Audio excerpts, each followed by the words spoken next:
Hello po mga kababayan, si Dante Maravillas.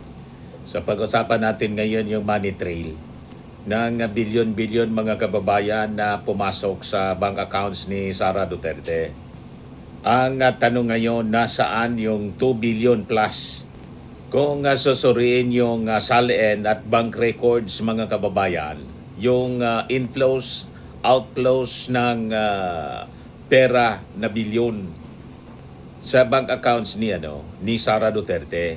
So yun ang tanong ngayon. So hindi po ito simpleng issue ng accounting error. Ito po mga kababayan ay isang usapin ng katotohanan, transparency at posibleng pagtatago ng yaman. Kung ang pera ay pumasok, dapat may records tulad ng sinabi po ni dating COA Commissioner Heidi Mendoza. Kung ang pera ay lumabas, dapat may money trail. Kung wala sa SALN, malinaw mga kababayan na may tinatago. Bakit wala sa SALN? So ang pinagmula ng pera mga kababayan base sa mga presentations doon sa committee hearing, yung 4.4 billion na inflow, yung pumasok. So ang tanong, saan galing yon? Yan po yung data. Ayon sa AMLAC, pumasok ang mahigit 4.4 billion sa mga accounts ni Sara Duterte at sa Kaniman Scarpio mula 2006 hanggang Enero 2026. Yung flood deposits, mayroong 371 na malalaking transaction daw. At 33 nito suspicious transaction reports or STRs na tinatawag. May red flags po. Si Sammy Oy ang link. Kinumpirma ng AMLAC na may mga deposito mula kay Samuel Sammy Oy, isang negosyanteng idinawit sa illegal na droga kung saan mahigit sa 14.8 million ang direktang pumasok sa account ni Sara Duterte. Ang volume of spikes ayon sa hearing, lumabas sa hearing mga kababayan ng committee, pinakang malaki ang galaw ng pera noong 2009, 704.9 million. 2010 daw, 648.5 million pesos. At noong 2011, 597.1 million pesos. Yung mga taon kung kailan siya nanilbihan bilang Vice Mayor ng Davao City.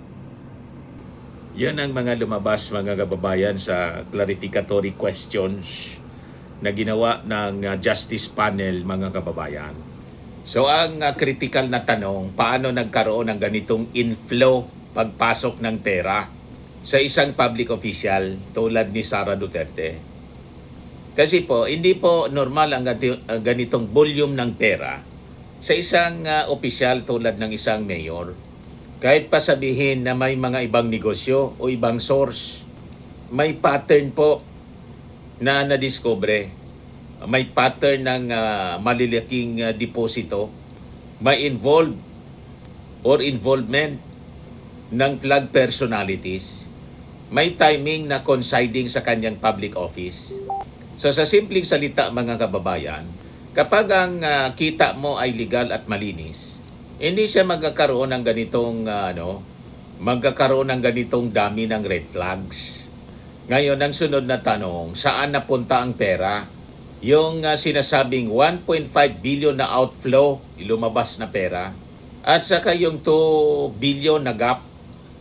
May naitala kasi mga kababayan na 1.5 billion na lumabas o winidraw mula sa kanilang accounts.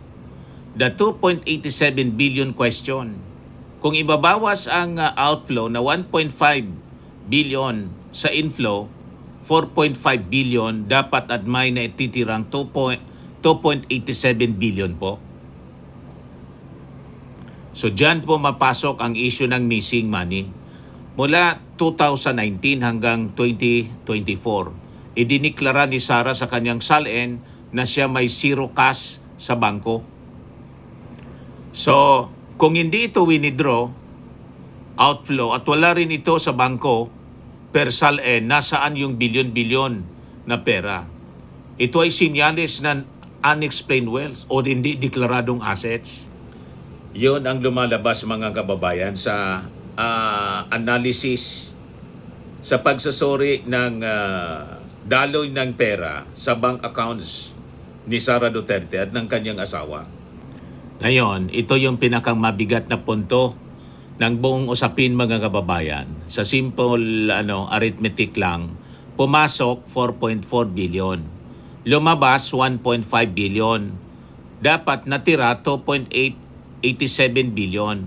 Pero ayon sa SALN, zero ang laman ng bank accounts. So hindi pwedeng sabay na totoo ang dalawang ito. Tatlo lang ang posibilidad, hindi diniklara or false yung SALN. Nagets ninyo mga kababayan? Or pwedeng tinago sa ibang anyo. Assets, proxies, cash holdings mga kababayan. O pwedeng inilipat sa ibang tao, layering, or laundering. Yan ang mga possibilities mga kababayan. So sa legal na perspective, ang hindi po pagdeklara ng yaman sa SALN, hindi po siya simpleng pagkakamali mga kababayan. Ito ay perjury at ill-gotten wealth concealment. Kaya talagang kailangang busisiing mabuti yung mga SALN ni Sara Duterte. Sino yung nagkinabang? So dito papasok yung money network mga kababayan. Sino yung tumanggap? Ngayon, si Man Scarpio, yung kanyang asawa, ay may pinakang malaking bahagi sa transaksyon. Naabot sa 2.99 billion pesos po base doon sa presentation. Ngayon, dito tayo sa pattern ng korupsyon na iniimbestigahan na kasangkutan mga kababayan ni Sara.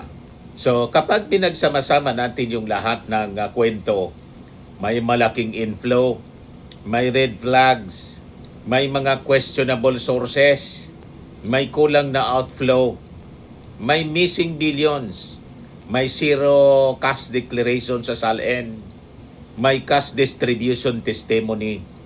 Di ba yung kwento ni Madriaga sa kanyang affidavit na ipinasok sa billion yon, yung pinasok sa tawag dito, duffel bags, yung isang bios at saka may isa pang kinarga, mas malaki yun, 1.2 billion yata yun na ikinarga sa van. Ayun. So may cash distribution testimony tulad ni Madriaga. Ay talagang mapapaisip ka. Di ba po? So ganito lang siya kasimple mga kababayan. May pumasok, sabi na 4.4 billion. May lumabas na 1.5 billion. So dapat may natira na 2.8 billion kung ating kukumputin. Pero sabi po sa SALN, zero. Kaya sabi po ni reaction mga kababayan ni Congressman Chua ng Maynila, edi wow. Edi wow niya. So ang tanong mga kababayan, nasaan yung pera? Saan napunta? So pag hindi mo ito na ipaliwanag kasi patuloy na umiiwas, talagang may tinatago. Kung may tinatago ka, may dahilan kung bakit mo ito tinatago. So ito yung malinaw mga kababayan. May dokumentong inflow, may pumasok, may incomplete na outflow ng pera, may malaking discrepancy mga kababayan, may hindi tugmang SALN, may testimony ng cash handling, may connection sa flood transactions. At lahat ng ito ay nagtuturo sa isang direksyon. So hindi ito simpleng pagkukulang mga kababayan ni Sara Duterte. Ito po ay malinaw na sistematikong pagtatago ng yaman. So hindi po nawawala ang bilyon nang walang bakas. Kung wala sa SALN, may nagtatago. At dapat po itong ipaliwanag ni Sara Duterte doon sa committee. Kaya lang talagang ayaw niya magpaliwanag at sabi ni Michael Poa sa kanyang pa-presscon kahapon, kahit sa susunod na hearing ng Congress, ng committee sa April 29, hindi aattend si Sara. Di wow. Ngayon mga balita ngayon sa Rappler, Sara Duterte 6.7 billion bank transactions don't match her SALN declarations. Sabi sa report ng Rappler. Ito yung report ng Inquirer. Smoking gun gap between BP's bank info SALN noted. Yan, Sara Duterte declared no cash bank deposit since 2019 in SALNs. Matitindi po. Over 600 transactions of Sara Duterte's worth 6.7 of Sara Duterte worth 6.7 billion flag by AMLAC. Maraming dapat ipaliwanag si Sara na hindi man ito pwedeng ipaliwanag ng kanyang mga abogado. Unang-una, hindi man allowed na magpaliwanag doon sa Congress yung kanyang abogado na wala si Sara. Diba? Kailangan si Sara talaga ang magpapaliwanag assisted by lawyers.